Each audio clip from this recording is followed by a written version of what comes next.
Červené víno do chladničky. Áno alebo nikdy? Určite s vínom do chladničky a platí to aj pri červenom. Keď máte chladničku na víno, je ideálna, a keď je horúco, silné teploty vysoké, tak samozrejme aj to červené víno je lepšie zachladiť a potom si ho prípadne pri konzumácii ohrejete rukami. Karafa na šumivé vína. Áno alebo nikdy? Karafu používajte hlavne na staršie šumivé vína, šampanské, aby sa krásne otvorili, ale následne tá karafa potom musí ísť do chladu, na ľad alebo niečím ju schladiť, aby to víno stále bolo studené. Víno otvoriť viac než 2 hodiny pred podávaním. Áno alebo nikdy?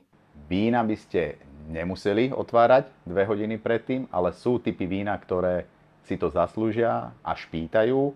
Napríklad takéto krásne Amarone treba otvoriť minimálne hodinu, 2 hodiny predtým a sa vám za to odmení.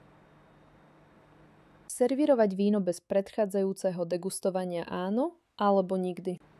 Určite by ste každé víno mali ochutnať, lebo môže sa stať čokoľvek, je to živý produkt, tým pádom či tam bude nejaká vada, choroba a nechcete, aby ste svojim známym alebo svojim hosťom podávali zlé, choré víno.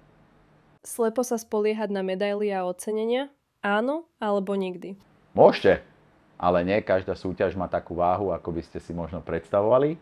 Tým pádom trošku si naštudovať štatút súťaže, možno viacej ísť do medzinárodných, kde sú viacerí medzinárodní hodnotitelia, samozrejme aj slovenskí. Ale nie všetko, čo sa bliští, je zlato. Takže to znamená, že pre niekoho vynikajúce víno, pre vás nie, ale toto je topka.